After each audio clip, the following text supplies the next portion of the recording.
She laughed while walking out with another man. But she didn't know I just pressed the first domino in a chain that would quietly destroy everything she ran to. Months later, when she came crawling back with nothing but regret, I didn't scream. I didn't cry. I just handed her an envelope and watched her fall apart. Let's begin. There are sounds you never forget. Not explosions, not screams. The ones that live rent-free in your head are softer, quieter. A laugh, maybe. Hers was the kind that didn't come from joy. It came from victory. And that was the moment I realized the war had started. And I hadn't even known I was on the battlefield. You didn't really think I'd spend forever with you, did you, Noah? That's what Camilla said. Not shouted, not whispered. Just stated, like a joke told at my expense. She stood in the middle of our kitchen, surrounded by framed moments I thought were sacred. Our wedding photo in Iceland, our anniversary in Napa, our first dog that she gave away when I was on a work trip. I'm with Derek now, she added, sipping red wine like she was casually changing outfits, not ending a marriage. He's younger, wilder, exciting. He makes me feel alive. She laughed again, that same venom-laced laugh that said, I've won. Then she picked up her weekend bag, which I recognized as one I bought on our honeymoon, winked at me like I was the punchline to her escape plan, and walked out the front door. But I didn't chase her. I didn't beg. I just stood there. And inside me, something flipped. Not rage. Not grief. Not yet. It was something colder. Sharper. A clarity I didn't know I possessed. She had made her move. And now it was time for me to make mine.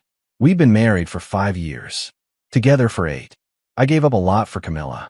I walked away from the late-night gigs with my band, turned down a high-paying job that required travel, and sold my motorcycle when we started trying for kids, even though she gave up trying long before she told me. She wanted safety, stability, the exact life I built for her.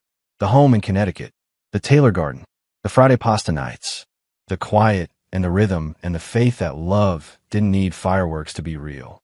But she wanted more. Or maybe she wanted less. Less of the routine, less of the good man, and more of the thrill. Enter Derek. I'd seen his type before. The startup bro with no start and definitely no up.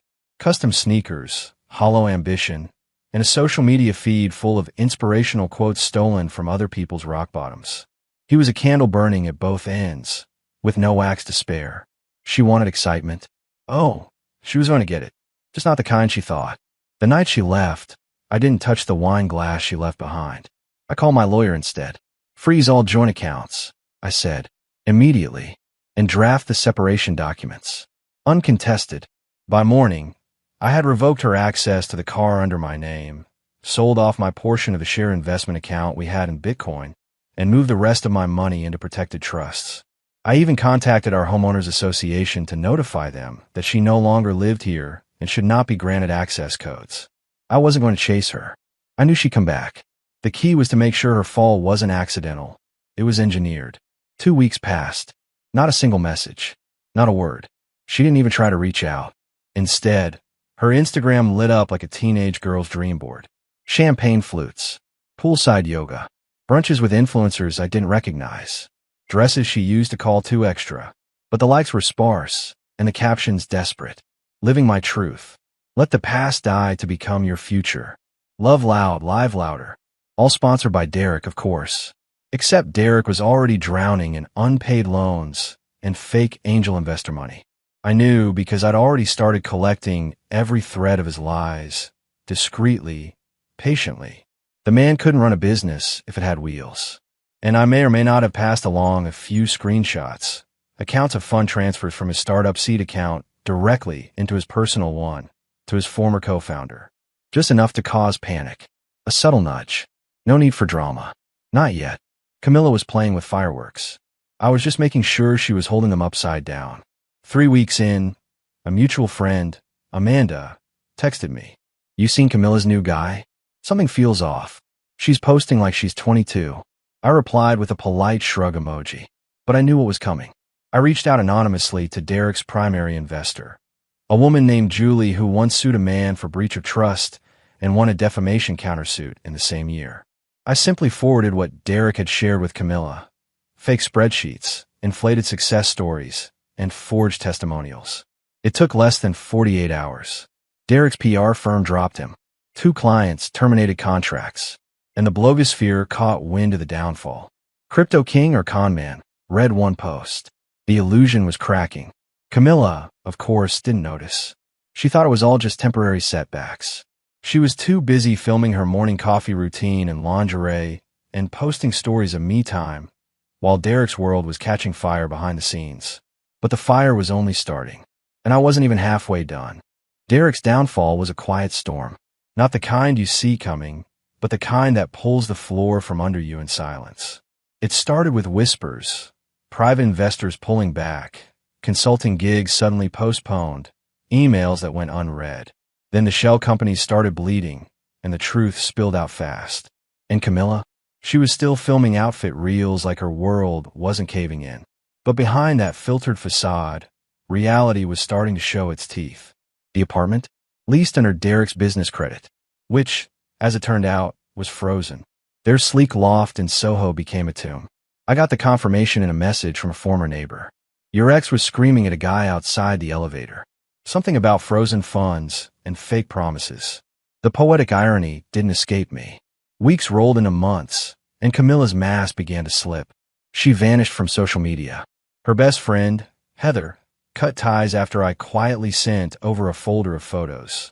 Timestamped proof of Derek flirting with multiple women, including Heather's younger sister. I didn't manipulate anything. I just shared the facts. Then came the silence. No more posts. No inspirational captions. No expensive wine tastings or morning sun salutations. She was disappearing, but I wasn't done. You see, while they burned through borrowed luxuries, I was building, not just financially, but emotionally. I woke up early again, started running. I stopped drinking. I fixed the backyard Camilla always said we'd get to someday.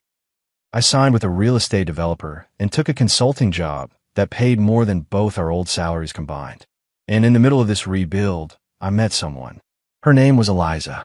She didn't come crashing in like Camilla once had. She arrived quietly, like peace after a storm. We met at a community business panel. She ran a nonprofit that helped at-risk teens find jobs. She was sharp, warm, observant.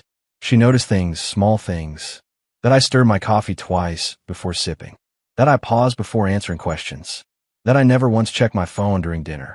We talked about art, jazz, quiet places. She wasn't looking for fireworks. She was the fireplace. And for the first time in years, I stopped checking Camilla's socials. I didn't need to, until the knock on my door came. It was 10:43 p.m., a cold Thursday. I was in a sweatshirt and socks, watching a documentary with Eliza, when my phone lit up. Camilla, can we talk? Please. I messed up. I didn't reply. 3 days later, I found her standing outside my doorstep. No makeup, hair matted, mascara stained from tears. She looked like a version of herself I'd never seen. Stripped of pride. Empty. I don't expect anything, she whispered. I don't know where else to go. I stepped outside, closed the door behind me. You don't live here anymore. She collapsed on her knees. There, in the same spot she'd once kissed me after our 5th anniversary. I was stupid. I thought I needed something more. You needed attention, I replied. You got it. And now you need shelter. But not from me. She looked up, eyes swollen. I lost everything. No, I said calmly. You gave it away. Her breath hitched. Please. I have no one. I know. Just enough to meet her eyes. You had someone. You had a man who built a life for you. You chose a fantasy. And now you're angry it turned into a nightmare. She sobbed, but I wasn't done yet. I pulled a sealed envelope from my coat and handed it to her. She looked at it. What is this? A letter, I said. From my attorney. Her hands shook. You're suing me? No, I replied. Just finalizing what should have been done long ago. No alimony. No claims. No rights. Not even the ring. But I was your wife. You were, I said. Then you left. She couldn't speak. Just stared at the envelope, like it was an obituary for the life she threw away. And it was. The next morning, I donated every single item she'd left behind. Her dresses, bags, shoes, to a local women's shelter. The director thanked me personally. Said those items would help women get interviews, start fresh. The irony was perfect. While Camilla posed with designer clothes for fake Instagram validation, Those same outfits would now help real women rebuild real lives. Poetic justice. But the story didn't end there. Camilla kept trying. Voicemails, emails, texts, long monologues about loneliness, about not knowing what I had until it was gone. She mentioned how Derek had cheated, how he'd stolen from her, how he'd gone behind her back with a woman she once mentored, how he left her when the money dried up. I didn't respond. She had become a ghost, one that wandered the ruins of her own decisions. I, on the other hand, was living. I just closed on a penthouse. Eliza had just been awarded a grant. And one crisp autumn morning, as we walked past a bookstore holding hands, I saw Camilla on the other side of the street. She looked smaller, weathered. Her eyes met mine.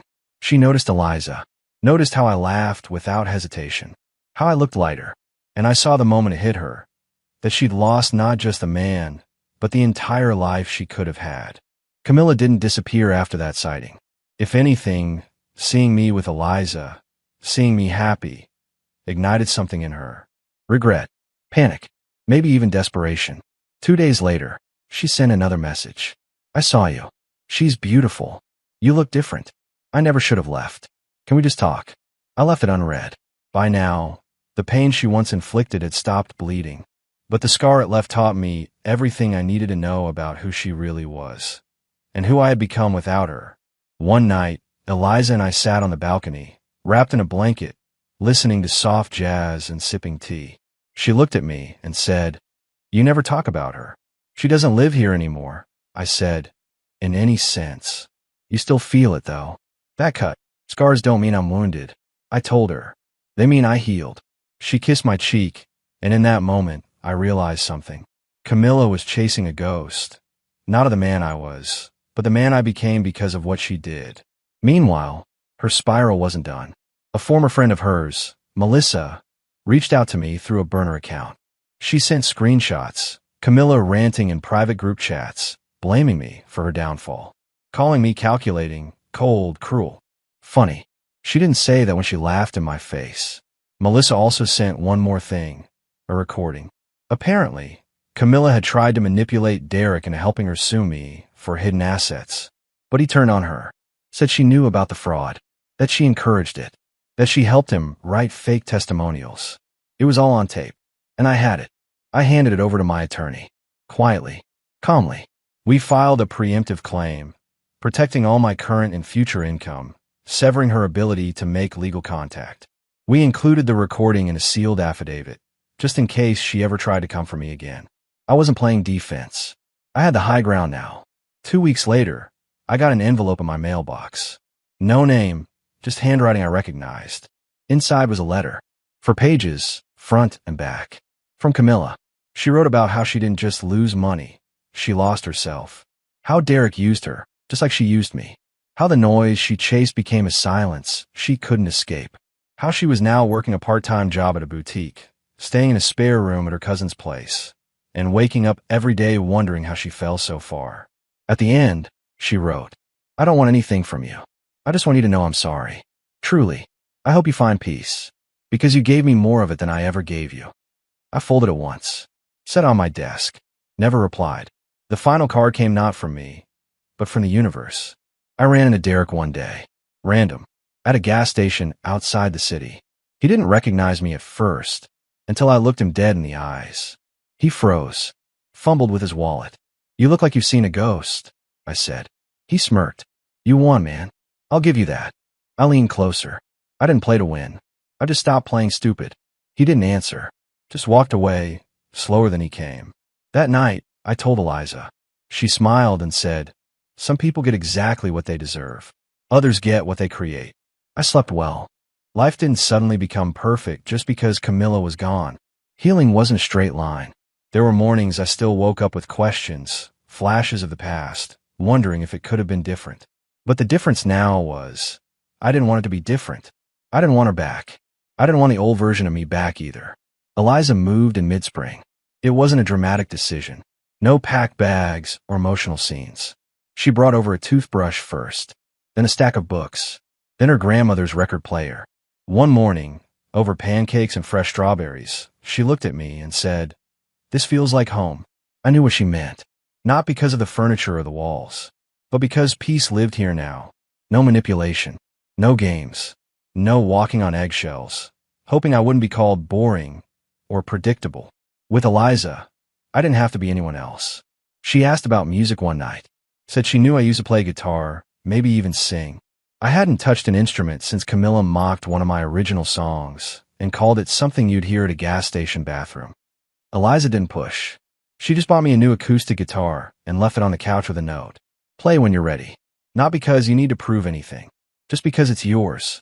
That night, I strummed the first honest chords I'd touched in years, and I cried halfway through the second verse. But it wasn't sadness. It was release. Meanwhile, Camilla's voice had gone quiet again. No calls, no letters, no drama. Melissa later told me she'd taken a job cleaning vacation rentals, that she'd stopped wearing makeup, that she barely spoke to anyone anymore. Apparently, Derek left the state, facing 3 different lawsuits for investor fraud. Camilla was left behind, living with the consequences of everything she once laughed about. But I didn't celebrate it. I didn't gloat. Because the real revenge wasn't watching her suffer. It was knowing I no longer cared. One evening, Eliza found a small wooden box tucked away in the back of the closet. Inside were remnants of my past life. Our wedding invitation, Camilla's handwritten vows, a Polaroid of us from our first Christmas together. She looked up and asked, "You want to keep these?" I shook my head. They're not memories anymore. They're lessons. We burned them in the fireplace that night, quietly, page by page. I didn't flinch. I didn't even blink. Just watched them turn to ash. At my cousin's wedding that summer, I gave a toast. Something lighthearted, full of hope and honesty. When I sat back down, Eliza leaned in and said, "You speak like someone who's been to war and made it back whole." I replied, "Not whole, but better." And I meant it. Camilla eventually moved out of the city. Melissa told me she left without telling anyone. No goodbye, no farewell post. Just vanished. Rumor had it she was living in a coastal town, working at a diner. No more brands. No more followers. No more illusions. She faded away. And I thrived. Not out of vengeance, but out of freedom. It had been over a year since Camilla left. A year since the night she laughed like a winner, not realizing the game she thought she won was built on lies. And I had rewritten all the rules. Now, there were no more echoes of that laugh. No more late-night texts. No more shadows trailing behind my day. Just life. Steady. Clear. Honest. Eliza and I took a weekend trip to a small mountain town in Vermont. Cozy cabins, maple trees in bloom, the kind of place where time didn't rush.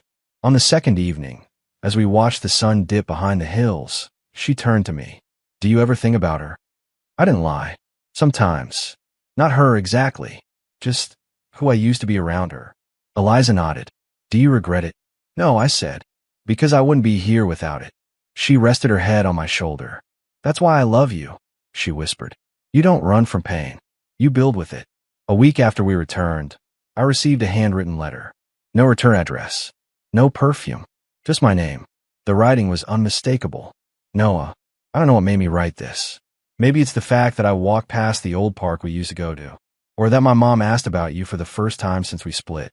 Or maybe it's just that I saw a man on the train holding hands with a woman and laughing like the world didn't owe him anything. And I realized that could have been us. I know now that I broke more than just vows. I broke something in you. And yet, you didn't break back. You became something else. Someone else. I saw a video of you speaking at that tech summit. You looked like someone who finally understood his own worth. And she looked at you like I used to, before I ruined it. I don't expect anything. Not forgiveness. Not a reply. I just wanted you to know. I understand now. I lost the best thing I ever had. And I did it with a smile. You never had to lift a finger to destroy me. I did it all myself. I hope you're happy. You deserve to be. Camilla. I read it once. Then again. Then I folded it and placed it inside the drawer of my desk. Not to keep as a memory, but as a reminder. Not all closure comes in the form of confrontation.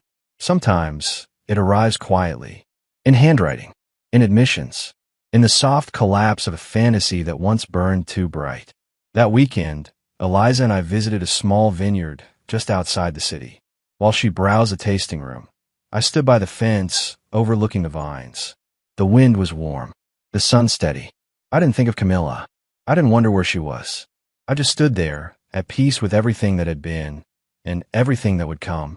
Because true revenge wasn't watching her fall. It was watching myself rise, without needing her to see it. No noise, no spectacle, just silence, success, and something even stronger. Peace.